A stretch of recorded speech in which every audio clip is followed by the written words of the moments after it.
ہوں تو میرا تو کچھ ہو ہی نہیں سکتا. نہیں، لا تقنطوا من رحمت اللہ، اللہ کی رحمت سے کبھی مایوس نہ ہونا. فقہا نے، متکلمین نے کتابوں کے اندر لکھا ہے، عقائد کی کتابوں کے اندر لکھا گیا، شرح عقائد نسوی کے اندر پوری بحث موجود ہے اس بات پر کہ مایوسی کفر ہے. بھائی مایوس ہو جانا کہ میرا تو ہو ہی کچھ نہیں سکتا، میں تو بس رگڑیا گیا، یہ وہ. اللہ کی رحمت سے مایوس ہو جانا، علماء نے اس کو کفر لکھا ہے کتابوں کے اندر. کبھی بھی اپنے رب کی رحمت سے مایوس نہ ہونا. یہ میں نہیں کہہ رہا، یہ اللہ فرما رہا ہے. لا تقنطوا من رحمت اللہ. میرے محبوب لوگوں کو بتا دیں کہ اللہ کی رحمت سے کبھی مایوس نہ ہونا. اللہ بڑا غفور رحیم ہے، وہ گناہوں کو معاف کرنے والا ہے. اس کے در پہ جھک کر تو دیکھو، معافی مانگ کر تو دیکھو، وہ گناہوں کو معاف کرنے والا ہے. وہ غفور بھی ہے، وہ رحیم بھی ہے. ہمارے معاشرہ میں بنیادی دو غلطیاں ہوتی ہیں. یا تو علماء تقاریر میں لوگوں کو دوزخ سے ڈرا ڈرا ڈرا ڈرا ڈرا کے ان کا بیڑے ہی غرق کر دیتے ہیں. دوسری طرف کچھ ایسے علماء پائے جاتے ہیں کہ جو لوگوں کو نا بس امید کے چکر میں ڈالے رکھتے ہیں. لیکن یاد رکھو کسی نے کیا خوب کہا ہے، الایمان بین الخوف والرجاء. ایمان خوف اور امید کے درمیان درمیان ہے. اپنے رب سے ڈرتے بھی رہو اور اپنے رب کی رحمت سے مایوس بھی نہیں ہونا، اس پہ امید بھی رکھو. فرمائے ایمان جو ہے یہ خوف اور امید کے درمیان درمیان ہے. خوف اور امید کی درمیانی منزل کو ایمان کہتے ہیں. تو محققین علماء جب بھی تقریر کرتے ہیں وہ لوگوں کو ڈر بھی سناتے ہیں، امید کا بھی ساتھ درس دیتے ہیں. اور یہی ہمارا طریقہ ہے، ہمارے مشائخ کا طریقہ ہے. تو آج ہم اللہ کی رحمت کتنی بڑی وسیع ہے، اللہ کتنا غفور و رحیم ہے، اس ضمن میں گفتگو ہوگی. فرمایا لا تقنطوا من رحمت اللہ، اللہ کی رحمت سے کبھی مایوس نہ ہونا. کتنے ہی گناہ کر بیٹھو، کتنے ہی، حتیٰ کہ کافروں کو کہا گیا کہ تم حالت کفر میں تھے تو جب اسلام کی دولت ملنے لگے تو پریشان نہ ہو جانا کہ میں نے اتنے گناہ کیے، اتنے گناہ کیے، اتنے گناہ کیے. فرمایا اسلام ایسی چیز ہے، الاسلام یہدم ما کان قبلہ، اسلام تو ایسی چیز ہے جو کچھ تو نے پہلے غلطیاں کی ہیں وہ سب معاف ہو جاتی ہیں. کلمہ پڑھ کے تو دیکھ، لا الہ الا اللہ محمد رسول اللہ. یہ کلمہ بہت بڑی پاور ہے.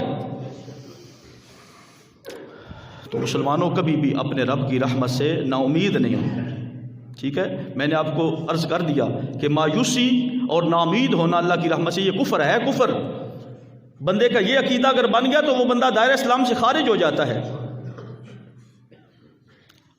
الایمان بین الخوف والرجاء، ایمان خوف اور امید کے درمیان درمیان ہے. پنجابی میں کہتے ہیں نا، اگری رکھی ماری نہیں. اگرنا پتی دشمن کی کہتے ساڑی پنجابی سرگودھوی میں کہتے ہیں ایسے کرنا، مارنا نہیں، صرف ایسے کرنا، اس کو کہتے ہیں اگرنا، چنڈ اگرنا. آپ اس کیفیت کو کیا کہتے ہیں؟ ہاتھ اٹھانا. یہ تو اردو میں ہو گیا. نہیں، بہرحال اگرنا یہ خاص ایک لفظ ہے، خاص ایک ٹرم ہے جو سرگودا میں بولی جاتی ہے. اگری رکھی ماری نہیں، اگری رکھی ماری نہیں. تو ہمارے علاقے کے صوفیاء نیک لوگ جب دعا کرتے ہیں نا، ان کی دعائیں بھی بڑی پیاری ہوتی ہیں. جس طرح میں نے وہ پہلے آپ کو ایک دعا سکھائی تھی نا جی، اللہم خلقتنی مجانا ورزقتنی مجانا فاغفر لی مجانا. یا اللہ تو نے مجھے پیدا کیا مفت میں، یا اللہ تو نے مجھے رزق دیا مفت میں، تو یا اللہ اسی طرح مفت میں مجھے معاف بھی کر دے. بِأَنَّكَ مَالِكٌ لَا تَاجِرٌ، کیونکہ یا اللہ تو مالک ہے، تو خالق ہے، تو رازق ہے، تو کوئی تاجر نہیں، کو تو لینے دینے والا نہیں کہ کچھ لے گا تو معاف کرے گا. جس طرح تو نے مجھے مفت میں پیدا کیا، جس طرح تو نے مجھے مفت میں رزق عطا فرمایا، میرے مالک اسی طرح مفت میں مجھے معاف بھی فرما دے. کیونکہ تو کریم ہے، تو مہربانی فرمانے والا، تو غفور ہے، تو رحیم ہے، تو کوئی تاجر نہیں. یہ تاجروں کی عادت ہوتی ہے، کچھ لے دے کے معاملہ طے کرتے ہیں. یا اللہ تو بڑا کریم ہے، یا اللہ تو بڑا غفور اور رحیم ہے. یا اللہ جس طرح مفت میں پیدا کیا، مفت میں رزق دیا، میرے مالک اسی طرح ہمیں مفت میں معاف کر دے. تو میں عرض کر رہا تھا، تو ہمارے صوفیاء یہ دعا مانگا کرتے تھے، یا اللہ اگری رکھی ماری نہیں. یہ پنجابی کی ایک دعا ہے لیکن بڑی زبردست. یا اللہ اگری رکھی ماری نہیں، یا اللہ تیری اگری دا ڈر رہے. تو یہ دعا کے دو تین جملے، یا اللہ اگری رکھی ماری نہیں، یا اللہ تیری اگری دا ڈر رہے. اب اس کا کیا مفہوم ہے؟ وہی مفہوم جو میں نے آپ کے سامنے عرض کر دیا. لا تقنطوا من رحمت اللہ، اللہ کی رحمت سے کبھی مایوس نہ ہونا، اللہ بڑا غفور الرحیم ہے. کتنے ہی گناہ کرنے والے لوگ ہیں جب سچی توبہ کرتے ہیں وہ اللہ معاف فرما دیتا ہے. اس کے در پہ آؤ تو صحیح یار، ذرا جھک کر تو دیکھو، سر سجدے میں رکھ کے پڑھو سبحان ربی الاعلیٰ، سبحان ربی الاعلیٰ. اللہ کے سامنے عرض کرو یا اللہ میری آکڑ ختم ہو گئی، میرا تکبر، میرا غرور ختم ہو گیا. میں نے یہ سر جو اس کو اٹھا کے گھومتا پھرتا ہوں کسی کے سامنے جھکاتا نہیں، یا اللہ میں نے جھکایا ہے تو تیرے در دولت پہ جھکایا ہے، تیرے در پہ جھکایا ہے. یا اللہ میری آکڑ یہاں پہ ختم ہو گئی، مجھ پہ معافی کا اعلان فرما دے. وہ رب بڑا غفور رحیم، اس کی رحمت سے کبھی مایوس نہ ہونا. ہمارے بعض لوگ جس طرح میں نے پہلے عرض کیا نا، وہ دوزخ والی تقریریں سن کے نا ساڈا کے بن سی، وہ اس طرح کر کے نا، یہ بھی ایک شیطان کا حربہ ہے گناہ کروانے کا. وہ کہتا ہے 4 کر لے، نہیں تو 5واں پھر کر لے، 6واں پھر کر لے، 7واں پھر کر لے، بخشینا تے تو اونج کوئی نہیں. نہیں اسی لیے تو علماء نے فرمایا کبھی مایوس نہ ہونا. اللہ کو وہ بندہ بڑا پیارا ہے جس سے گناہ تو سرزد ہو جاتا ہے لیکن فوراً سچی توبہ کرتا. اس لیے توبہ کا دروازہ کھلا ہے. دیکھو نا، آپ نے کسی وڈیرے سے ملنا ہو، کسی چودھری سے ملنا ہو، کسی افسر سے ملنا ہو، تو ان کے ملنے کے اوقات ہوتے ہیں. بڑی اہم بات ہے، ان کے ملنے کے کیا ہوتے ہیں؟ اوقات ہوتے ہیں. صبح جائیں گے تو وہ ہو سکتا ہے آرام فرما رہے جی، سنتری کہے گا باہر جو کھڑا چوکی وہ سوئے ہوئے جی، جاؤ زور وقت آئے. زور وقت جائیں گے وہ جی مصروف ہے. عصر وقت جائیں گے ہو سکتا ہے ملاقات ہو یا نہ ہو. ہمارے ہاں یہ معاملہ ہے، تیرا رب کوئی مصروف نہیں، تیرا رب سوتا نہیں. وہاں چوکیدار کوئی نہیں کہ کوئی چوکیدار کے ٹھہر جاؤ اللہ آرام فرما رہا ہے، معاذ اللہ ثم معاذ اللہ. وہ تیرا رب ہے، اس در سے مانگ نظر آ. دنیا داروں کے دروازے بند ہو سکتے ہیں، وہ آرام بھی کرنے والے ہیں، وہ مصروف بھی ہیں، لیکن تیرا رب جو ہے وہ ہر لمحہ اس کے سامنے سر جھکا تو صحیح، وہ تیری طرف توجہ فرمائے گا. وہاں کوئی گارڈ، کوئی چوکیدار، کوئی پہرے دار نہیں ہوتے. بس تیرا اور تیرے رب کا معاملہ ہے، تیرا اور تیرے رب کا معاملہ ہے. اس لیے اللہ کے در نہ چھوڑے. حضرت عبداللہ بن مسعود رضی اللہ تعالیٰ عنہ سرکار کے بڑے پیارے صحابی، آپ ایک مسجد میں گئے تو وہاں ایک تقریر کرنے والا تقریر کر رہا تھا. تقریر کا ٹاپک کیا تھا؟ لوگوں کو دوزخ سے ڈرا کے ان کے جناب آپ اس کے پاس جا کے کھڑے ہو گئے. مثلا جس طرح یہ میں تقریر کر رہا ہوں، یہاں آگے کھڑے ہو گئے. عبداللہ بن مسعود صحابی رسول، صرف صحابی نہیں ہے، بڑا مرتبے والے تھے. آقا کریم صلی اللہ علیہ وسلم کا تکیہ یہ اکثر اٹھا کے اپنے پاس ایسے رکھتے تھے. جہاں آقا نے بیٹھنا انہوں نے تکیہ ایسے رکھ دینا، ٹیک آقا ساتھ لگا لیتے. محبوب کریم صلی اللہ علیہ وسلم کے جوتے مبارک اپنی آستینوں میں ایسے رکھ لیتے تھے اٹھا کر. جب آقا اٹھتے تو ان کے سامنے رکھ. صاحب نالین اور صاحب وسادہ آپ کا لقب ہے. جنہوں نے ڈائریکٹ محبوب کریم صلی اللہ علیہ وسلم سے دین سیکھا، جب اس واعظ کو دیکھا جو واعظ کر رہا ہے دوزخ میں یہ ہوگا، تم یہ ہو جاؤ گے، یوں ہو جاؤ گے، رحمت کی کوئی بات نہیں سنا رہا تھا، تو عبداللہ بن مسعود اس کے سر کے پاس جا کے کھڑے ہو گئے اور آپ نے فرمایا لما تقنط الناس، لوگوں کو کیوں مایوس کر رہے ہو؟ اور پھر آپ نے یہ آیت کریمہ پڑھ کے لوگوں کو خطاب فرمایا.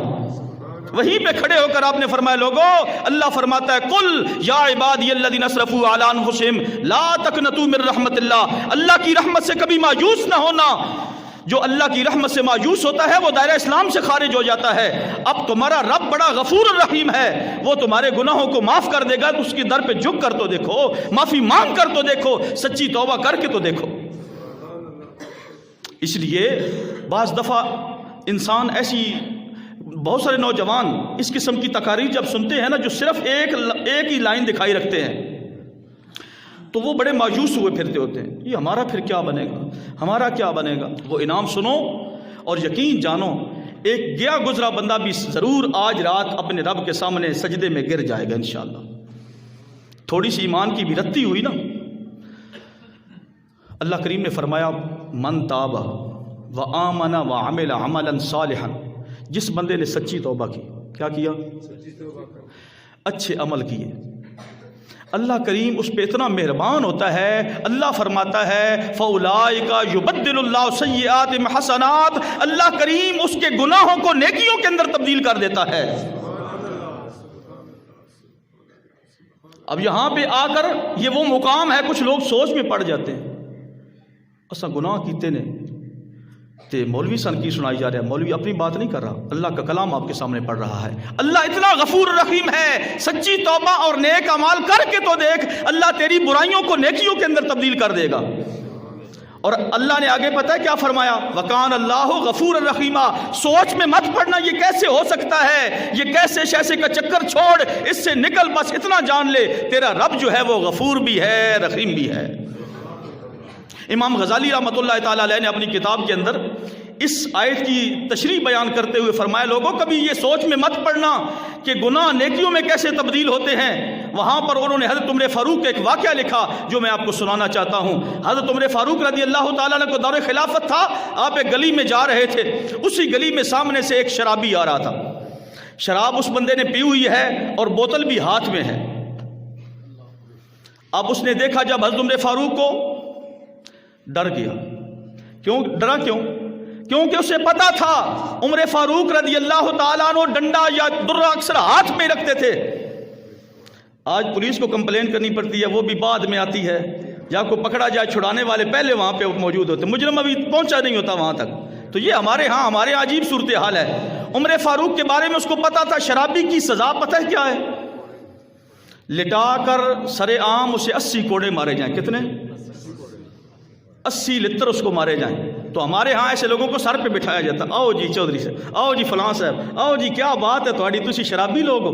ہمارے ہاں ان کی عزت احترام کیا جاتا ہے، ایسے لوگوں پہ تو جو ہے ان کو دفع کرنا چاہیے۔ اسلام کہتا ہے اس کو الٹا لٹا کر اس کو 80 کوڑے مارو، تم اس کو سر پہ بٹھاتے ہو۔ اب اس شرابی کو یہ بات پکی کنفرم ہو گئی کہ اب عمر فاروق نے مجھے دیکھ لیا ہے، آج تو میں گیا جی، مجھے تو 2 لتر لگیں گے تو کام تمام ہو جائے گا، لیکن رب بڑا غفور رحیم ہے۔ اتنا تو وہ جانتا تھا کہ لا تقنطوا من رحمت اللہ کی رحمت سے کبھی مایوس، فوراً دل کی ادھر سے تار اللہ کے ساتھ جوڑی، دل ہی دل میں معافی مانگتا ہے اللہ سے، یا اللہ آج مجھے عمر سے بچا لے، یا اللہ آئندہ شراب کو ہاتھ تو کیا دیکھوں گا بھی نہیں، یا اللہ مجھے آج معاف کر دے، آج مجھے اس سزا سے بچا لے، یا اللہ کبھی جو ہے وہ شراب کو پیوں گا بھی نہیں، اس کو دیکھوں گا بھی نہیں۔ ادھر سے دل ہی دل میں کتنا ٹائم لگا ہوگا، یہ تو باتیں میں کر رہا ہوں نا، کتنا ٹائم لگا ہوگا۔ امام غزالی لکھتے ہیں وہ بھی آ گیا، ادھر سے عمر فاروق قریب گئے، اس کی حالت ہی بتا رہی تھی جس حالت میں وہ تھا۔ حضرت عمر فاروق نے فرمایا یہ بوتل دکھاؤ کیا ہے اس میں؟ وہ کہنے لگا حضور اس میں سرکہ ہے۔ کیا ہے؟ اب سرکہ حلال ہے، سرکہ کیا ہے؟ حدیث میں آتا ہے سرکہ سالنوں میں سے بہترین سالن ہے، محبوب کریم صلی اللہ علیہ وسلم کی حدیث۔ اس نے کہا حضرت یہ سرکہ ہے۔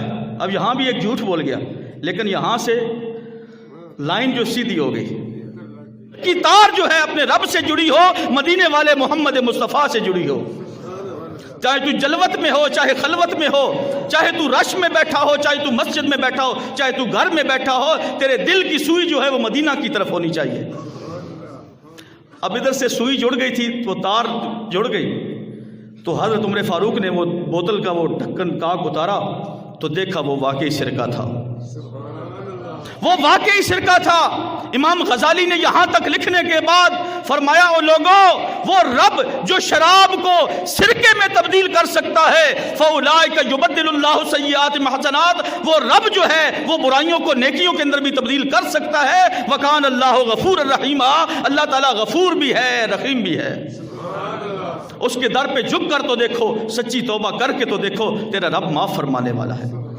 اللہ کریم سے دعا کرتا ہوں اللہ کریم ہم سب کو عمل کی توفیق عطا فرمائے، سچی توبہ کرنے کی توفیق عطا